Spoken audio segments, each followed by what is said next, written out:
Hi, you're listening to the Album Review Podcast. Today we're talking to Andy Billups, originally from the band The Hamsters, and both the music and songwriter from his own album, Afton Down. This lovely and enchanting concept album, with an inspirational story behind each song, also includes 3 beautiful instrumental tracks. We're going to be talking about 3 tracks taken from the album, but before we do, Andy, tell me about the album as a whole, and the motivation behind it, and more importantly, your quest to find Afton Down. But first, where is Afton Down? Well, Afton Down is on the Isle of Wight, on the southwesterly quarter, and it is where the 1970 Rock Festival was held. Ah, right. So, a festival as epic as Glastonbury or Woodstock? Well, basically it's the biggest festival, it's bigger than Woodstock.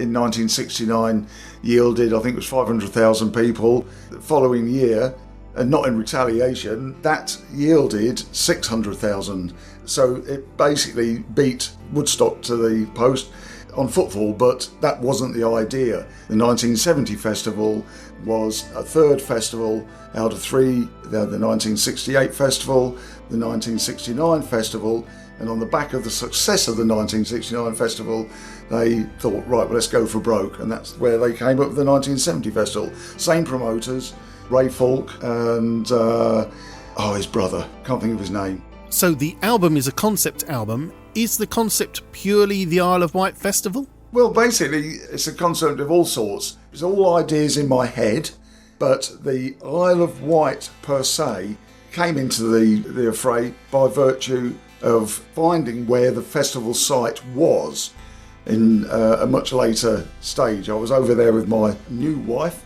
and my fascination for the festival just grew and grew and grew. And on this one occasion, we went over there in the winter, which is something I'd never done before. And I said to her, I just want to find where this festival site was. Anyway, it was a grim old day. Wind was blowing, clouds were sort of rolling by. And I just took a turning on the island, which I'd never taken before. And suddenly, this expanse of, well, it was the place. I could tell it was the place. There was this huge field and the rolling down in the background. It was just magical to see it in this state compared to what it must have been like back in that summer of 1970. I should imagine that was quite enchanting and yet quite haunting, seeing that empty field, where the spirit of such an occasion lives on. I felt the hairs sort of stand up on the back of my neck. It was just amazing. Got out of the car and I started to take some photos on the phone like you do, and went to get back in the car. Another car drew up. As I went to get in my car, this guy got out of his car with his partner. He got really long hair. He looked like he just crawled out of a hedge, actually, from the festival itself. He'd got this tatty old Spanish guitar. And as I went to get in the car, he just looked over to me. I don't know whether he was Spanish or whatever, but he said, this is the place, yeah? This is the place. And I just felt I'd got the authority of the world to say, yes, this is it, this is the place. And he just leaned into the wind with his guitar while his partner took photos. And I just got in the car with this immense sense of satisfaction that I'd helped someone along the way. Yes, this is the place. Yet I'd only just discovered it myself. So here it is, the first track and the title track from the album, Afton Down. You walked across the dance floor with love in your eyes, void of all disguise. Your presence made me weak, felt my body rise across the floor. In a dream I looked around me, where light filled the air, and I watched you disappear into the glare. And as I floated to the ground, it was clear to me you wanted to be found.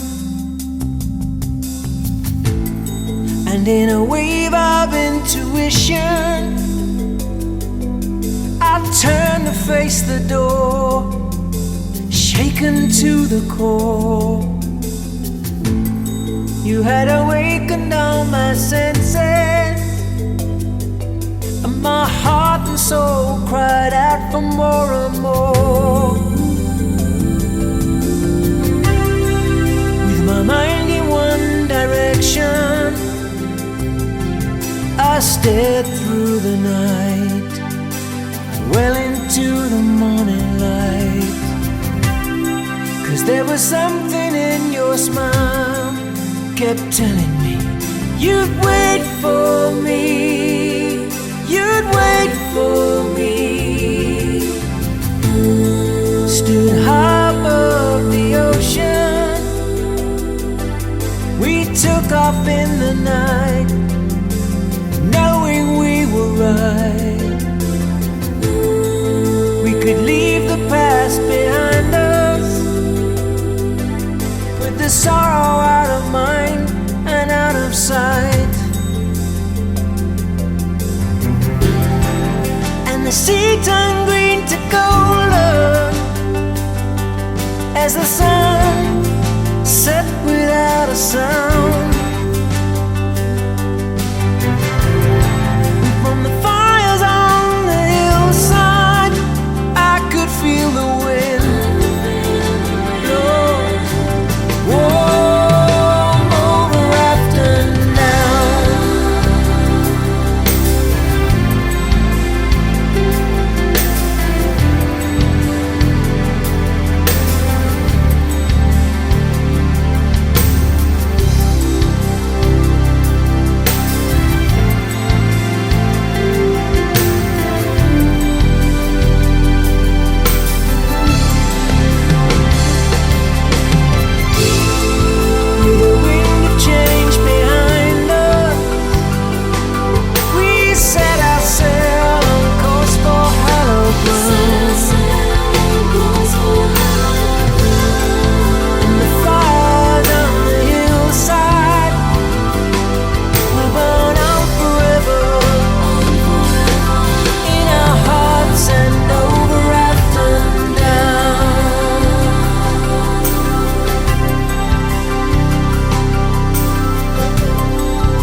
Now, the album includes 3 beautiful, thought-provoking instrumentals.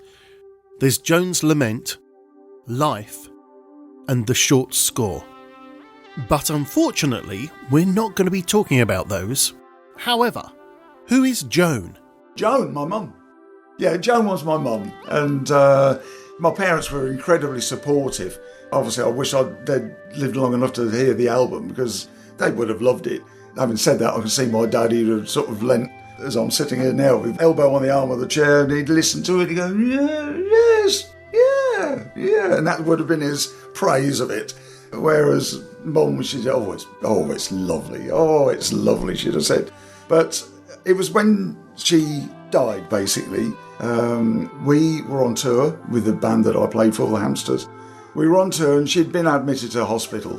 We knew that the end was near, but we didn't quite realise it was this near. And my brother phoned me up, and I might as well add this because it just doesn't help the situation for me.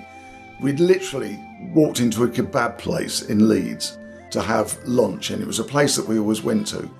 And we walked into this place, and my brother called, and I just ordered my food, went and sat at the table. He said, mate, it's going to be close. And I just felt so frustrated that she was in hospital down in Southend, and I was in Leeds, heading further north for tonight's show in Newcastle, and just felt so helpless.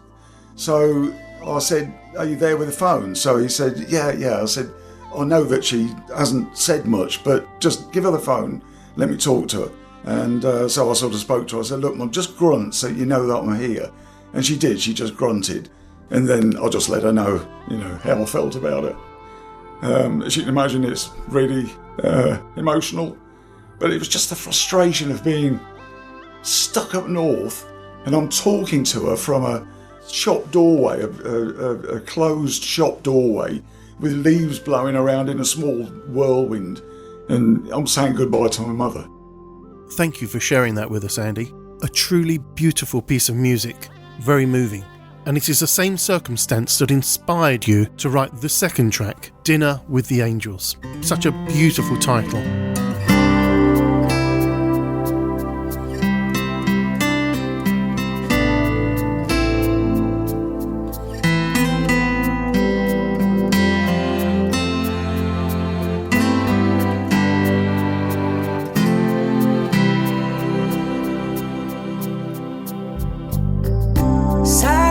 Steps on a pale blue floor, a change of name outside your door, and the light goes on in the linen store as pen gets put to paper. Broken hearted, here I stand, face to face, hand in hand, with something I don't understand, and I'm miles away from home. I should have been with you today. So many things that were left to say. I just needed to let you know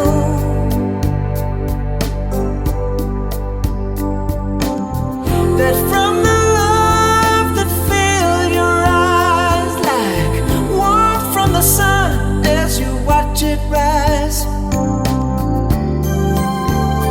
there's a feeling I won't let go.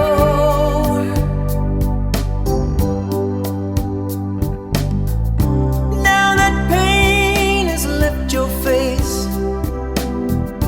breathing in at a different pace, you close your eyes and you leave this place for dinner with the angels,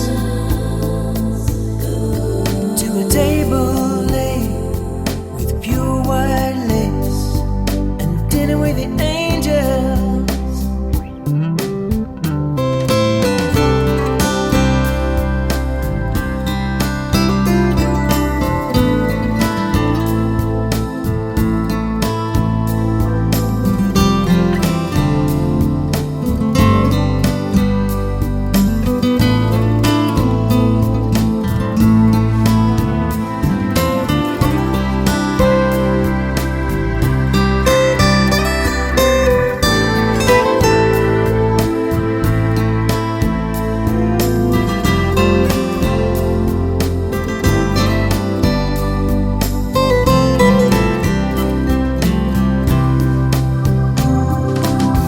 And learn my tears that fill my eyes.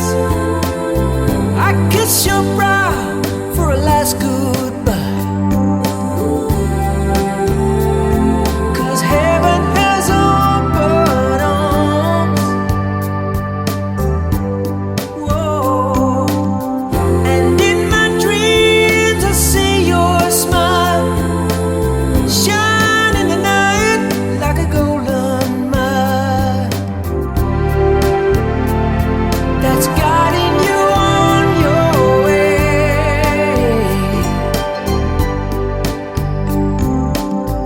And if I could, I'd walk with you, proud to be worthy of one so true. We'll take the road that leads us to dinner with the angels, to an open door that waits for you.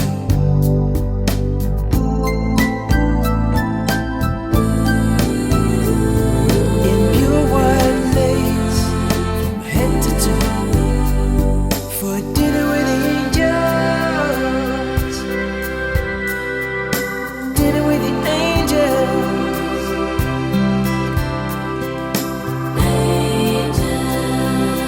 Dinner with the angels. Another meaningful, heart-wrenching song, both wonderfully and beautifully put together. Let's talk about the third track, My Father's Hand. My father's hand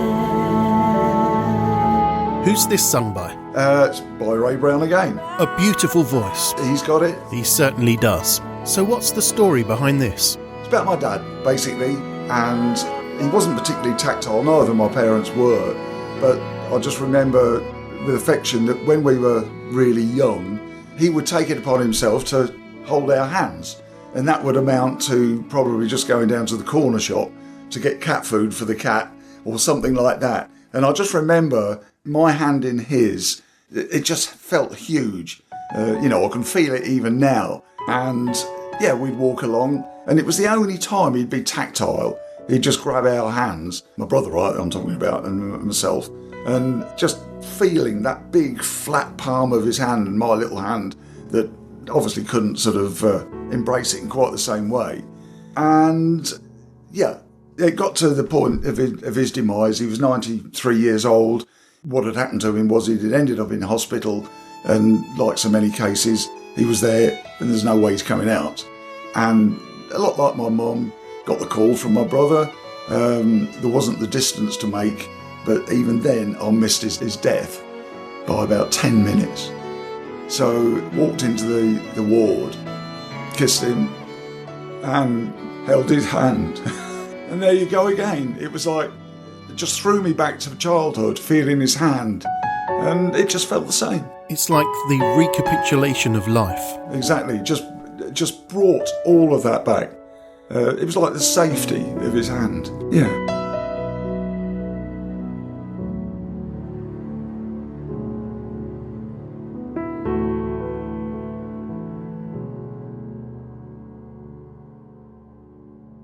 Just 5 years old, I was young and carefree. I watched the world through the eyes of an unborn child, wrapped up inside my sublime imagination, safe and secure in a mind that would just run wild. And on occasion there'd be danger by my side, in a dream or some bizarre demand. And the wondrous sense of sanctuary I would feel inside when I held on to my father's hand.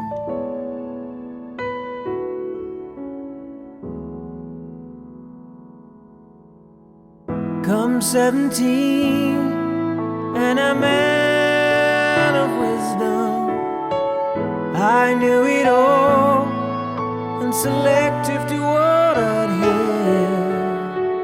hear. This king of fools on a road to nowhere, ignoring words of the one that I held so dear. And I would argue for the world and all its might to defend my green and pleasant land. And I gave no thought to who was wrong or who was right, or the guide that was my father's hand.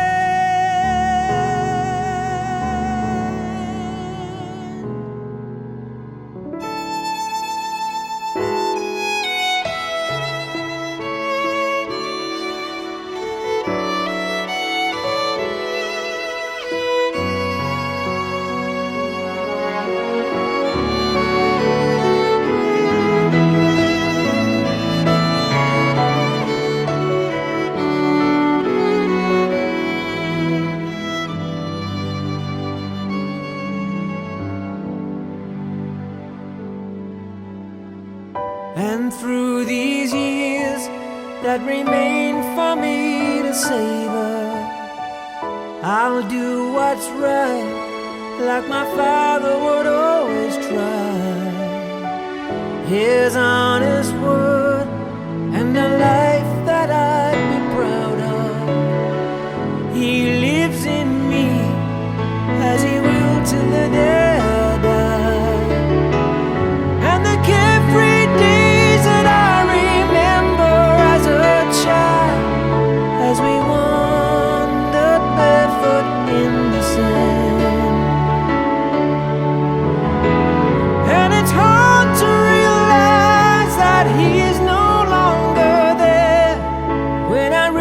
out for my father's hand. My father's hand.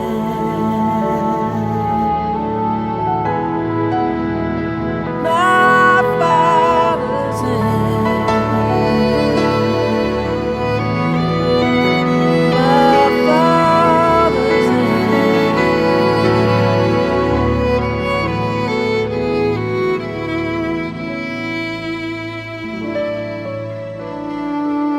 Now, should you get a copy of this album on CD, it will also include the Inlay, which has got some beautiful post-Isle of Wight Festival images on it, including one of a rather enigmatic young lady. It would be remiss of me not to get you to tell us the story behind the Afton Belle, a rather romantic quest. Andy, tell us more about the Inlay. Okay, the album is a collection of photographs by someone who's become a close friend now. All of the photographs are taken by a guy called Bob Aylott. He was one of the young photographic hacks back in the day for the tabloids. And they sent him over to the Isle of Wight and they said, we don't want photos of the stars who were playing. We want pregnant women, we want drug-taking hippies and so forth. And it was right up his street. So basically, he was a scruffy urchin back in those days anyway, so he fitted in beautifully, but he got a knack of working out who police were dressed as hippies, and he had a knack for following people around because he rather thought over the course of 3 or 4 days of this festival, this all could get very interesting with this girl or this. Anyway, he clocked this really heavily pregnant girl, and she was beautiful. He thought so, and if you see the picture of her, I defy you to disagree. And he approached her, and the silliest thing to this day is he didn't ask her a name, but he just said, do you mind if I take some photographs of you? And she says, yeah, whatever. Her whole attitude was, yeah, just do what you like. She didn't strike a pose. She had a cigarette in her hand. It was like, I don't care, just do what you've got to do. And he took a few snaps, thanked her, and considering he'd been following people around, he didn't see her again for the whole festival. When he got back home and was developing photos, he suddenly realised that he'd missed out on so many, because he'd hoped and thought that maybe the baby would come at the festival. And he didn't sort of stick with her long enough to find out. He kicked himself in asking what her name was. So it just ended up as being a big mystery for him, and it has been ever since, because ever since, with his connections with the press and the media, he's done his very, very best to try and establish who she was. Got close with John Giddings, who puts the current Isle of Wight Festival on. He promised, in inverted commas, Bob, that he would find this girl. He didn't. And of course, we're talking all these years on. So it was good grounds for me to write a song about her. And yeah, to this day, she doesn't exist. Now, that said, there is a video called Afton Belle that Bob produced, and the Afton Belle in the video is a close friend of mine. But people are now led to believe that she was found, and the girl in the video is. So it's caused all kinds of, not problems, but, you know, people have thought, oh, well, you found her. No, we haven't. She's still out there somewhere. And I think he'd hoped that, certainly not by my album or the video, you know, it's not the coverage and airtime, yeah. Airtime, yeah, it's not been. But it would have been nice for Bob and me, but it would have been particularly nice for Bob to have found her. So yeah, the connection is, it's about this girl at the Isle of Wight Festival. There's a photograph of her. It's all true, real life stuff. So the quest goes on. Maybe someone out there can help us. Now, whilst we have heard the title track, Afton Down, Afton Belle does not feature on this review, but that's another good reason to buy the album. But if you want to help on our quest, I'd order the CD. Now, even Bob sounds like a character out of a movie. He's a bit of a maverick photographer in his day. What was this story about a band coming down in a helicopter and he just jumps in or something? One of the aerial shots, one of the pop stars got out of a helicopter that landed backstage, and he just jumped in it and said, right, take me up. I need 5 minutes in the air. And the pilot didn't know who the hell he was, and he took him up. Now, he's also published his own book, hasn't he, of photographs. What's that one called? His book is called 6 Days That Rocked the World. and a festival that we were playing at the Hamsters, one of the side tents, one of the side stalls, my wife said, there's a guy here, he's selling a book all about the Isle of Wight Festival. I said, you're joking. And I went up to the stall and started thumbing through the copy that he got out, and he got these posters they're all photos that he'd taken, and got off talking to him. I said that I'm just writing an album and I would love to write a song about the girl in the picture.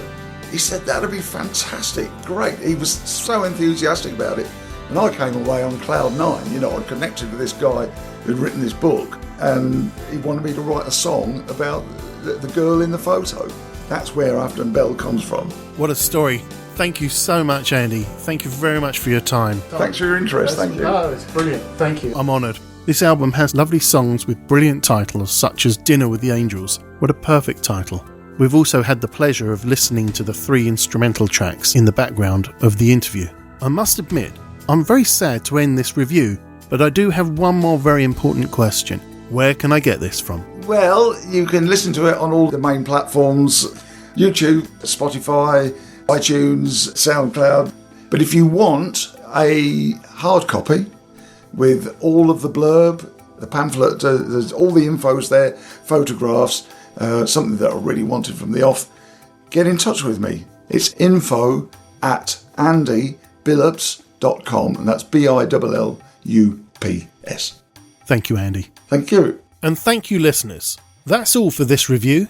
If you'd like to get in touch, email us on arp.podcast.album.review@gmail.com.